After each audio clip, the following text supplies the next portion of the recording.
O que era o curral das ovelhas? Evangelho de João capítulo 10, versículos 1 ao 16. Comentários de Mário Persona, Lineu Binotti, José Batista Pereira e Paulo Roberto Lense.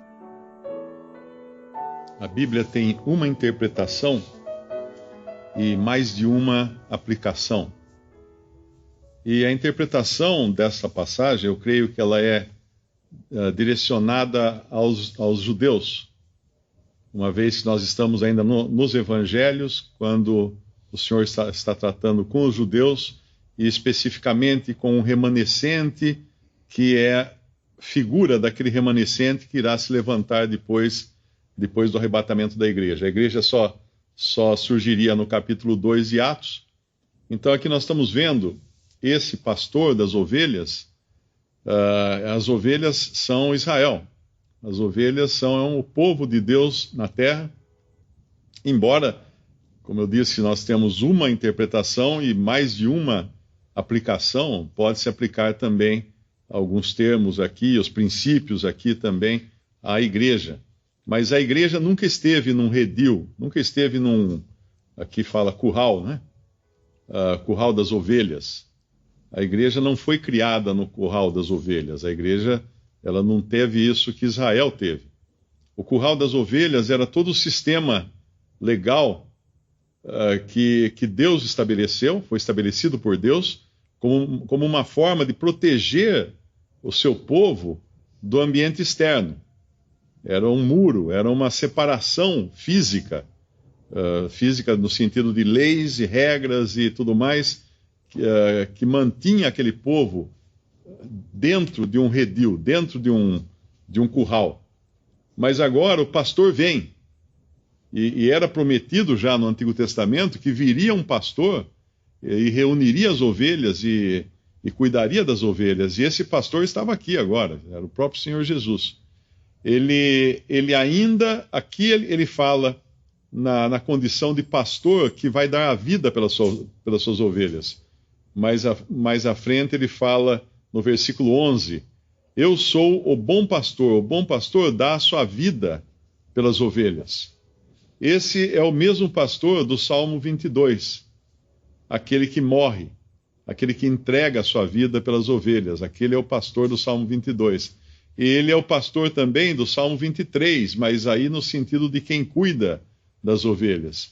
Ele é o pastor também do Salmo 24, que é o salmo que fala de Cristo vindo assumir o reino, vindo reinar. Então existem três aspectos desse pastor. Primeiro, ele vem como pastor que morre, que dá a vida pelas ovelhas, e então ele reúne as suas ovelhas para cuidar dela, ou na sua ausência ele cuida dela, o que está fazendo hoje, e ele depois volta para reinar. Nesse capítulo aqui nós temos o Senhor como bom pastor. Lá em Hebreus 13, se a gente olhar Hebreus capítulo 13, nós vamos vê-lo no versículo 20, não é? Ora, o Deus de paz, que pelo sangue do concerto eterno tornou a trazer dos mortos a nosso Senhor Jesus Cristo, grande pastor das ovelhas. Então, o bom pastor que deu a vida para as ovelhas, ele é trazido de volta da morte e é então visto como grande pastor das ovelhas aqui. E lá em 1 Pedro, eu acredito, 1 Pedro capítulo 5, nos fala eu creio que é sumo pastor, cada versão traz versículo 4, 1 Pedro 5, versículo 4. E quando aparecer o sumo pastor, alcançareis a incorruptível coroa de glória.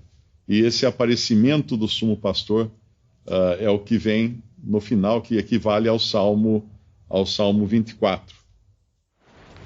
Esses 5 primeiros versículos fazem parte, aliás, o capítulo 10 não é um assunto novo que ele começa, mas tem conexão com o que ele estava falando antes, no capítulo 9, né?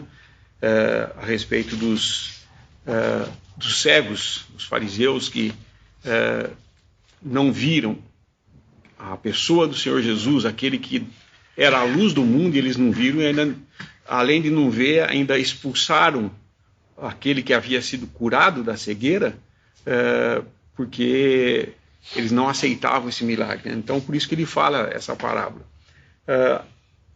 Realmente, o que mantinha Israel protegido e junto era no curral a cerca que os mantinha lá dentro.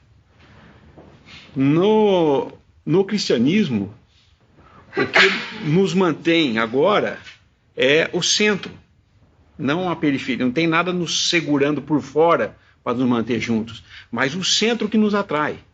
Que ele chega a falar isso no versículo aqui 4, acho que é. Quando tira para fora suas ovelhas, vai adiante dela e as ovelhas o seguem, porque conhece sua voz. Isso era como os pastores levavam as suas ovelhas para pastorear, né? Para elas comerem, se alimentarem, beberem. De acordo com o que eu aprendi, a ovelha é um dos animais mais estúpidos que existe. Eles não sabem sair sozinhos e procurar pasto. Eles têm que ter alguém para guiar eles, porque eles se perdem. E também não sabem onde encontrar água. Eles têm que procurar levar, a água está aqui, daí ele toma. Então o pastor saía e as ovelhas o seguiam. E a gente vê isso em filmes, eu já vi um vídeo disso, um pastor andando e aquele bando de ovelhas seguindo ele assim, e eles iam atrás. O que nos mantém, então, hoje, não estamos unidos por uma série de regras e normas inventadas muitas vezes por homens, ou às vezes emprestadas do Antigo Testamento, da lei de Moisés, que nos mantém juntos. Não é isso. O que nos mantém hoje é uma pessoa. Ele é o pastor. E por isso ele fala de um outro aprisco que ele ia buscar, e daí seriam todos um só pastor, um só pastor e um só rebanho, porque o Senhor mesmo, que vai ser o centro de todas as coisas, na terra de Israel, quando restaurado no milênio, e nós, a igreja, nos céus com ele, porque as nossas promessas são celestiais. E é interessante o termo que ele usa, porque ele está falando aqui de um aprisco, de ser uma porta.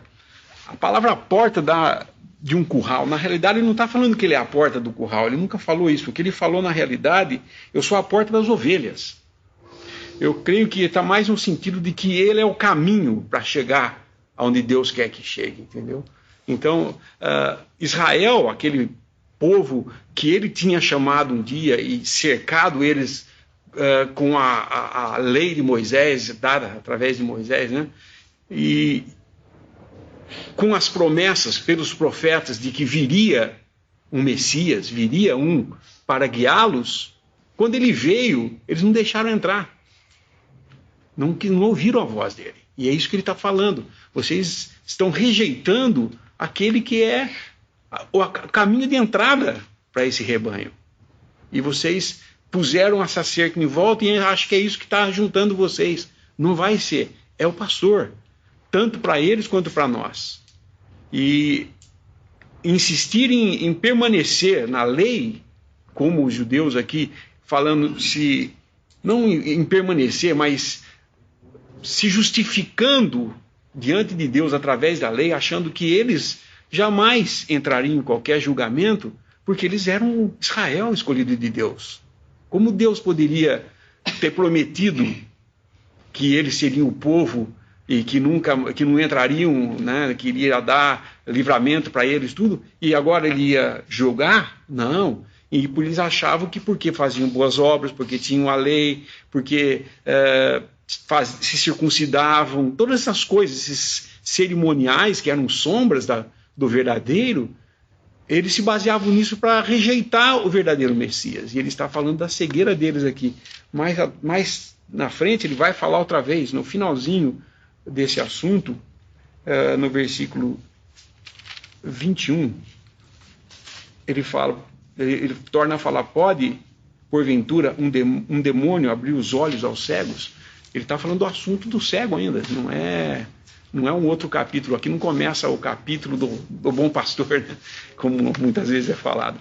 É lógico que ele está mostrando, mas ele usou essa figura, essa parábola do bom pastor, para mostrar que eles não estavam vendo que o verdadeiro pastor, a porta de entrada para eles, estava ali e eles não estavam deixando entrar, com um porteiro baseado na lei, nas cerimoniais e na posição de herança que eles tinham. E o bonito de ver é que o único que entendeu a pessoa do Senhor Jesus como esse centro que era atraído foi justamente o cego. Porque quando eles chegam na conclusão da conversa com o cego, eles o expulsam. E o Senhor Jesus daí encontra ele. E ao encontrar com ele, ele fala assim: Jesus ouviu que o tinham expulsado e, encontrando-o, disse-lhe: crês tu no Filho de Deus? Ele respondeu e disse: quem é ele, Senhor, para que nele creia? E Jesus disse: tu já o tens visto, e é aquele que fala contigo. E ele disse: creio, Senhor, e o adorou. Então nós vemos que o privilégio, às vezes a gente não considera isso como deveria, né? Nós termos o privilégio de um dia ter nossos olhos abertos para entender que nós fomos atraídos pela pessoa do Senhor Jesus. Isso é um grande privilégio que devemos sempre dar graças a Deus por isso, porque assim como esse cego não via, e a hora que ele viu, ele entendeu e adorou, nós também, quando o Senhor abriu nossos olhos, nós recebemos a vida e pudemos entender que Ele é nosso Salvador.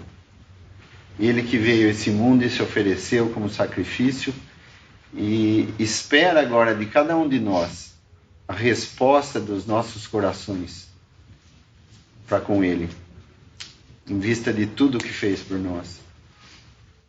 O Senhor está fazendo um contraste bem claro aqui com o diabo.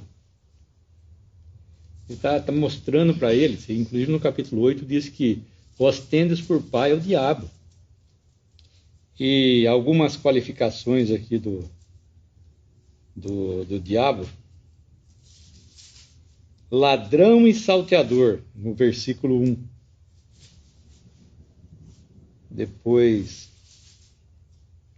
um estranho, no versículo 5. Versículo 8, de novo, ladrões e salteadores. Depois, o ladrão, versículo 10, o ladrão não vem senão a roubar, a matar e a destruir. Como fala no capítulo 8 de novo, ele é homicida, o diabo é homicida desde o início, desde o princípio. O que ele fez? Ele roubou o que o homem tinha, ele trouxe, através da desobediência de Adão, ele trouxe aqui a morte e a destruição de tudo aquilo que Deus havia, na verdade, trazido de novo para o homem ali, o Éden, todas as bênçãos. Ele roubou tudo, ele destruiu isso. E o Senhor Jesus veio falando para eles. E, infelizmente, ele é tratado como que se ele fosse o diabo, ele tivesse vindo para matar, roubar e destruir e trazer coisa ruim, né? Que incrível. Está no versículo 20. Muitos deles diziam: tem demônio. Que incredulidade, que trevas, que estavam esse povo. Veio falando exatamente aonde que eles estavam. E eles acusando-o agora de ter diabo. Ele que tinha demônio. Talvez fosse mais apropriado falar de Satanás como sendo o lobo, né? uma vez que aqui nós temos a figura desses que cuidaram mal das ovelhas como sendo mercenários. E no Antigo Testamento nós vemos o mau pastor, aquele que quer comer a gordura das ovelhas. Tem uma passagem até que fala desse mercenário, desse mau pastor. Eu não lembro agora, mas tem uma passagem num dos profetas. O versículo que fala do mercenário é no versículo 10. O ladrão não vem senão a roubar, matar e destruir. E o Senhor veio para dar vida. E no versículo 12 ele continua falando, eu acredito que seja justamente desse, o mercenário que não é o pastor, de quem não são as ovelhas, vê vir o lobo. O lobo é um outro elemento aqui, né, um outro personagem na parábola que ele apresenta aqui, e deixa as ovelhas e foge. E o lobo as arrebata e dispersa. O lobo, sim, vai comê-las. Lá em Zacarias 11, versículo 16, diz assim: porque eis que levantaria um pastor na terra que não visitará as que estão perecendo, não buscará a desgarrada, não sarará doente e nem apacentará a sã, mas comerá a carne da gorda e lhe despedaçarás as unhas. Isso aqui é uma figura daquele que não é o pastor, daquele que não tem... E também em Zacarias 11, 17, ai do pastor inútil, que abandona o rebanho, a espada cairá sobre o seu braço e sobre o seu olho direito, o seu braço completamente se secará e o seu olho direito completamente se escurecerá. Então é interessante que cada personagem aqui tem o seu papel, não é? Como nós vimos, o próprio redil, o próprio curral, que é uma representação da lei que mantinha uma separação do povo de Israel, e nós vemos que o Senhor Jesus não pula o muro. Ele entra pela porta, porque ele é deixado entrar pela porta. Tem um versículo que fala do porteiro, no versículo 3, que poderia ser uma figura do Espírito Santo, que abre a porta porque ele tem as credenciais corretas para entrar pela porta. Nenhum desses que estava sobre Israel tinha credenciais para isso. Por isso eles eram salteadores, eles eram apenas mercenários. O interesse deles era comer a gordura das ovelhas. Mas aqui entra então esse que é o verdadeiro pastor agora, para cuidar dessas ovelhas. Tinha uma outra passagem aqui, não, eu acho que é essa não, que fala do mercenário, o versículo 13, né, que fala do mercenário que foge. E quando ele foge, o que sobra? No versículo 12, o mercenário que não é pastor, de quem não são as ovelhas, vê vir o lobo e deixa as ovelhas e foge, e o lobo as arrebata e dispersa. Era isso que os líderes de Israel estavam fazendo. Como mercenários sobre o povo, dominando sobre eles, e Satanás fazendo a festa daí, né? Vindo arrebatar as ovelhas do rebanho. É interessante que essa figura de curral ou de aprisco é muito usada na cristandade como um lugar seguro para as ovelhas e tudo mais, mas isso é muito por causa do mau entendimento do lugar que tem a igreja. Porque a igreja não está num curral, a igreja não está num aprisco. Tem até aquela parábola que o senhor fala do pastor, que ele estava explicando para os fariseus, e aí ele conta a história do pastor que sai em busca da ovelha desgarrada. E lá fala que ele tem 100 ovelhas, ele deixa as 99 no aprisco. Não. As músicas, os hinos evangélicos falam que deixou as 99 no aprisco. Mas lá a passagem fala que ele deixou as 99 no deserto. Porque era o lugar onde as falsas ovelhas de Cristo realmente queriam ficar. Um lugar sem alimento, sem água, sem nada. Totalmente à parte dele. Então ele não deixou num aprisco, ele não deixou as ovelhas num lugar guardado, as 99. As 99 ele deixou no deserto.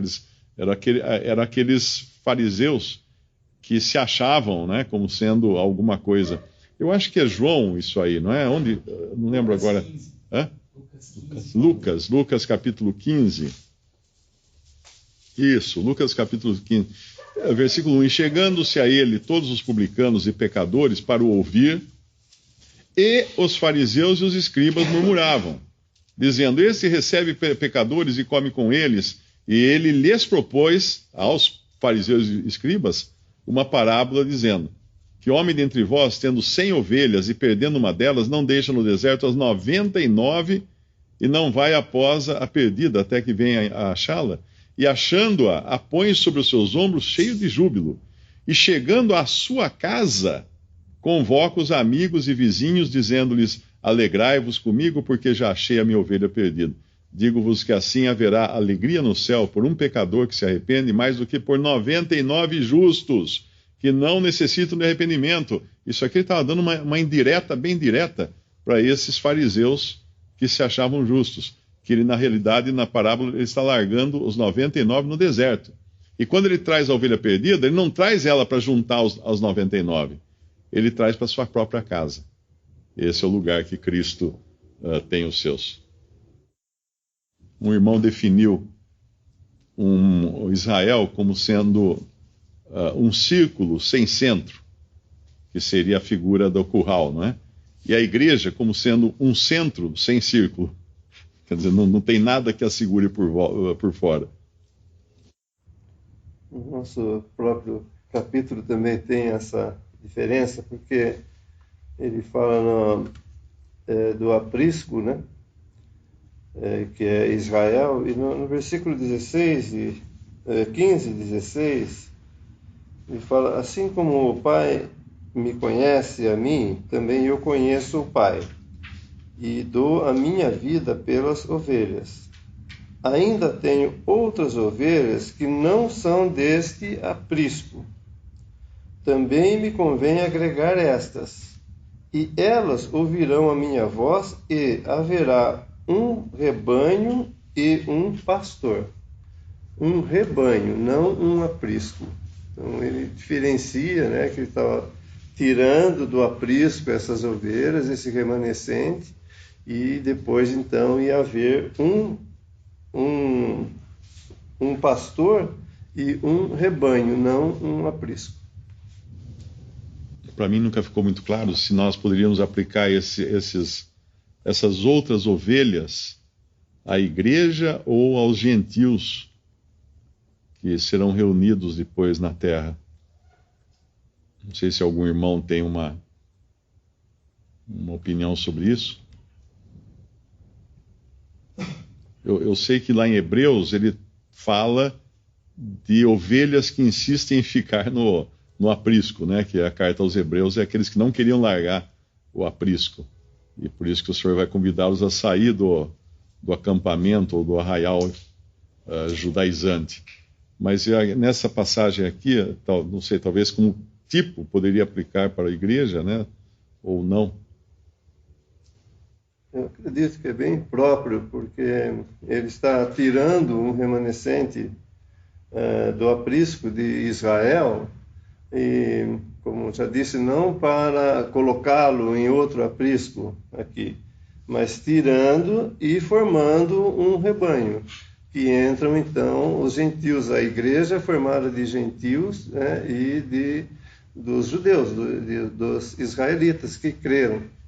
Então, depois, né, disso tudo, é que haverá então, terminado esse tempo dos gentios, né, aí então haverá a restauração de Israel, e nós falamos então disso no milênio. Mas aqui ele está realmente chamando então agora os gentios, formando, né, um só rebanho. Esse termo, né, de pastor e rebanho, tudo está muito relacionado, né, com a igreja também, porque a igreja é formada, né, de gentios e dos israelitas, né, de Israel. Na verdade, um rebanho e um pastor, tanto o judeu quanto o gentil o judeu tem que sair do aprisco para fazer parte desse rebanho. E o gentil não vai ser levado para um aprisco, mas ele vai seguir o rebanho, porque o centro vai ser a voz do pastor, como é para o judeu que crê também. O judeu que não crê permanece. Todo aquele que permanece cercado pela lei, como Israel, o que rejeitou a Cristo, a nação rejeitou, eles não quiseram sair dali de dentro, não quiseram sair onde o pastor foi, porque ele não estava falando que ele ia sair, e os que eram seus iam ouvir a sua voz, e iam seguir também, tanto o judeu quanto o gentil, porque só há três classes de pessoas no mundo: a igreja de Deus, o judeu e o gentil. Tanto o judeu quanto o gentil, quando se convertem, quando creem em Cristo, eles fazem parte da igreja, entram para a igreja. Agora, enquanto a igreja existe hoje, com Cristo como o centro, né, dessa igreja, existem os incrédulos, que não são de Israel, e existem os judeus incrédulos também, os de Israel incrédulos. São outras duas classes. Mas um rebanho e um pastor, ele está querendo dizer isso aí porque ele está dizendo: não só vocês, judeus, que estão me rejeitando agora, vão ter que sair e ouvir a minha voz, mas eu ainda tenho um outro ainda, que eu vou, outras ovelhas que eu vou buscar lá fora. E eles também vão me seguir. Vai ter um pastor e um rebanho. Não vai ter um pastor judeu e um pastor gentil. É um pastor para a igreja, que segue a ele. E isso é por obra de Cristo. Não tem jeito da gente não relacionar isso aqui como sendo a igreja também, né? Até hoje existe muita confusão. Hoje, atualmente, né, na mão dos gentios, que eles fizeram com o evangelho da graça de Deus, o homem está ouvindo Moisés, o homem está ouvindo aos falsos pastores, o homem está ouvindo não a voz do verdadeiro pastor, que é a pessoa gloriosa, nosso Senhor Salvador Jesus Cristo. Estão dando ouvidos a outros homens e se esquecendo da verdade, que é Cristo que vai chamar, é Cristo que vai fazer a obra, é Cristo que tem todo o poder, não são os homens que vão dar vida em abundância, não é através de lei, não é através de regras. Logo no início quando o cristianismo foi implantado, as pessoas foram chamadas cristãos, existia ainda uma mistura, que eles queriam misturar a lei, eles queriam misturar Moisés com as coisas de Cristo. E havia uma distinção muito grande.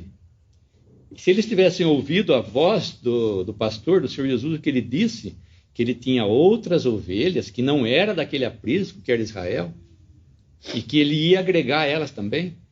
É interessante que eles dizem, alguns que vinham da Judéia, em Atos 15:1, ensinavam os irmãos assim: se vos não circuncidares, conforme o uso de Moisés, não podeis salvar-vos. E Paulo diz em Gálatas 5, vos digo que, se vos deixar de circuncidar, Cristo de nada vos aproveitará. Existe ainda hoje uma mescla de lei com graça, de regra com graça, e de homens com Cristo.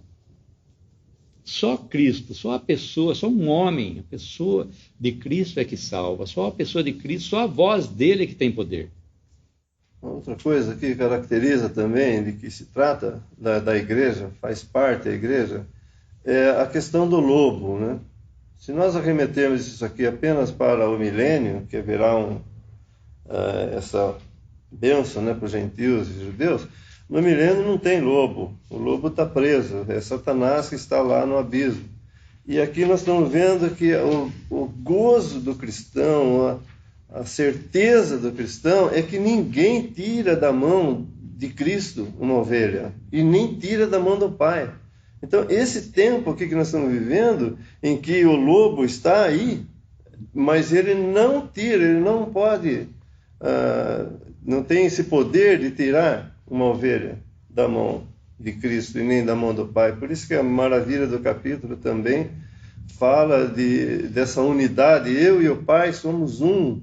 Então, esse poder que há a favor dessa ovelha que está agora aqui andando nesse mundo, nesse momento em que há mercenários e eles, por abandonarem, né, quando o lobo vem, ao invés de eles defender, eles abandonam. Por isso, esse lobo, né, as arrebata.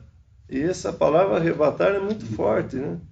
Porque realmente muitas, aqueles que parecem ser ovelhas, né, são arrebatados pelo engano, pela mentira, tudo que os irmãos falaram sobre isso é verdade. Então, dentre toda essa profissão cristã que nós estamos vivendo aqui, há esse perigo, né, que nos cerca, que são esses mercenários, e o lobo está pronto a arrebatar, mas ninguém pode ser arrebatado das mãos do Pai e nem de Cristo. É impossível, é um poder, nunca chega a tanto, né, para poder ter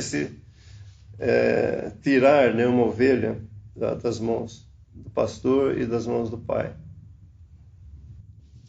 Interessante que o princípio da separação, ele aparece várias vezes na Bíblia, em diferentes momentos. Deus, para separar o seu povo do mal, colocou-os dentro de um aprisco ou um curral, que é o princípio da lei, mantendo-os separado de todos os povos.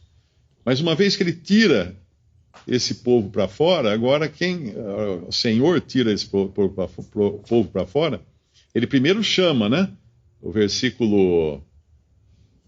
versículo 3 fala assim: a este o porteiro abre, as ovelhas ouvem a sua voz, e chama pelo nome as suas ovelhas e as traz para fora.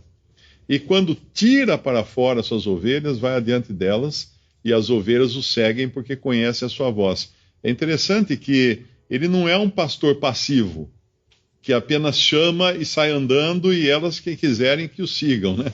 Ele tira as ovelhas. Ele tira para fora, ele separa essas ovelhas para ele. E depois, uma vez agora atraídas por ele, continua existindo o mal, e aí entra a questão da separação novamente, né? Quando nós vemos lá em 2 Timóteo capítulo 2, quando estavam entrando heresias já na igreja, e aí Paulo escreve... o Senhor conhece os que são seus, aparte da iniquidade todo aquele que profere o nome de Cristo, que professa o nome de Cristo. Então agora é um separar-se consciente, não é um separar-se porque o muro mantém separado, mas é um separar-se consciente do que está fazendo e separar-se para Cristo, como depois vai falar lá em Hebreus capítulo 13, aqueles que saíssem do arraial religioso ali representado pelo judaísmo, sairiam então a Cristo. Mais uma vez, separação, e separação para Cristo sempre. Uma separação na lei era uma separação do mundo, das coisas ruins, da contaminação. E a separação do crente ele se separa para Cristo, ele é separado para Cristo. É um imã, não é? É como se o aprisco as paredes fossem magnetizadas para mantê-los para dentro das paredes. E aí, uma vez fora, o imã agora que atrai é Cristo.